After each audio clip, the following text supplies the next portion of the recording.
Hey guys, Justin here from Random Talk, and if it sounds like I'm half dead, it's because I was sick last week, but my voice hasn't decided whether or not it actually wants to return or not, which sucks, I know, but today the stream is brought to you by Insomnia, or the fact that I cannot sleep at 3 a.m., and,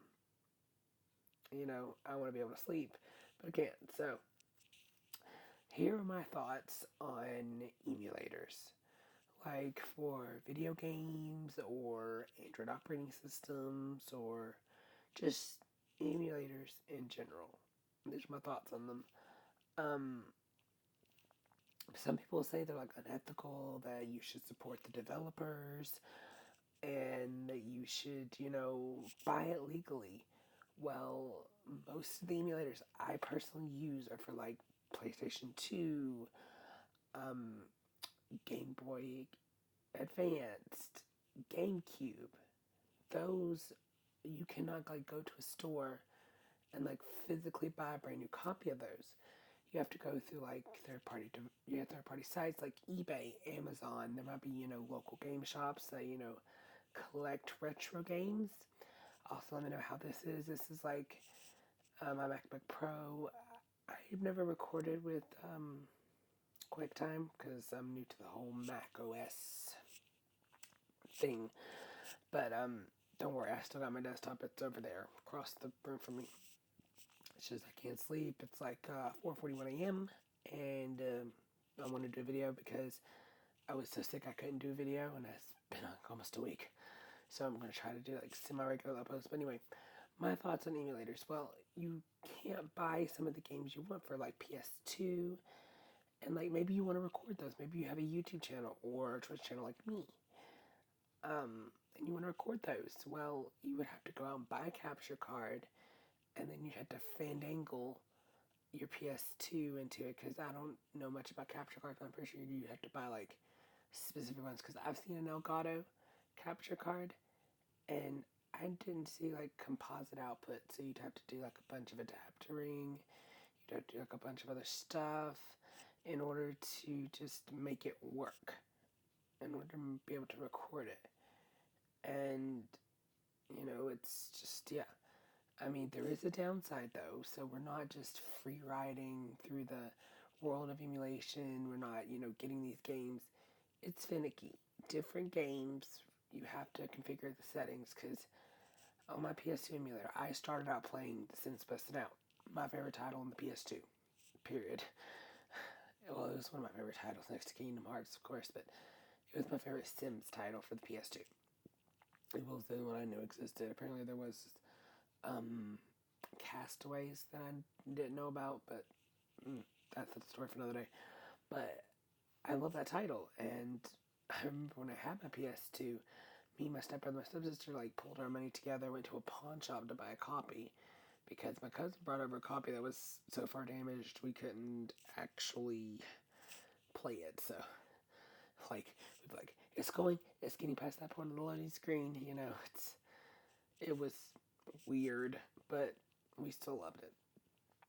And I mean, some people just want it, for recording, but some people just want it just to purely enjoy it when they're not recording, just to sit back, plug in their PlayStation controller, their Xbox controller, and just play. But some games do require you to change your settings. Like I was playing this, I'm like, oh, I love Need for Speed Underground 2. That was my first ever PlayStation 2 game that I played was Need for Speed Underground 2. I loved it. It was fun. It kind of had a mini story, but I just loved the driving. And I noticed that when I went into the emulator, um, you had to actually just go in and change your settings. So because there was like lines on the screen, and then I changed one other setting, and then it was like an acid trip, just like slow down. It was weird, but yeah, there's downsides to it too. Since certain games require certain settings, you have to enable the certain like hacks as it is to fix it, like the skip MPEG hack for Since busting out, you have to enable that because the welcome video would like crash it or something. So there's different software and hardware issues when it comes to emulation. I personally love the GameCube emulator just specifically and solely for Pokemon XD Yellow Darkness. I love that game. I wish I had an actual GameCube and I wish I had the actual game so I could just sit and play it and not have to have my computer, but I loved it. So, I mean, you can't just go to a shop and buy those. You would have to spend. Some people are selling GameCubes for like lots of money because it's considered retro and rare because they don't no longer produce them. You can't just go to Walmart or a GameStop and pick one up. You have to go to eBay, Amazon, Craigslist, Facebook Marketplace, your local pawn shops, and flea markets. You have to go out of your way to get one. So emulation is an easy way. I mean, for newer titles like the Nintendo DS, yes, I say go out and buy one because GameStop still sells it.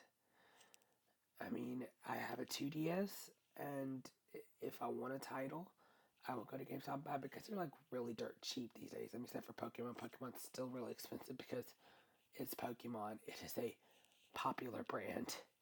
It will always be a popular brand.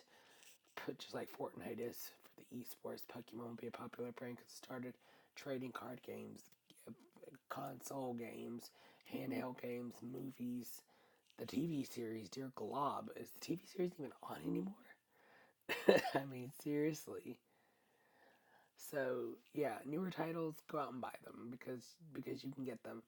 I mean, as far as I know, they don't make an Xbox 360 or PS3 emulator or Xbox One or PS4 emulators, even though most computers can handle it. Because if I recall correctly, most computers, most gaming PCs nowadays blow the original Xbox One. I mean, the original Xbox out of the water. So yeah, but yeah, I mean, most people say they're unethical. I don't agree. For the older ones like Sega Dreamcast, Super Nintendo, yeah, download it and play your heart out. You know, I mean, yes, if there are finicky settings like getting your controller to work, getting your computer to accept some games because you have to play around with like do the DirectX or OpenGL. That's a whole nother can of worms. But yeah, just experiment with your settings. Have fun with your old retro emulation. Anything I consider retro is Xbox. Is anything older than the Xbox? Yeah, anything older than the original Xbox because I don't even have an emulator for that. I mean, I know they have GameCube and the highest I think they go for like anything modern is Nintendo DS emulator. Because I mean, you can still buy DS as a GameStop and DS games. But yeah, just have fun with that, and enjoy your emulators, enjoy your retro games. I personally don't find it unethical. So that's my opinion and advice for this. This has been Justin from Random Talk. Stay tuned for another video where hopefully next time my voice will fully return and I'll be able to sound like normal. So thank you for putting up with me at now 4:47 a.m. and bye.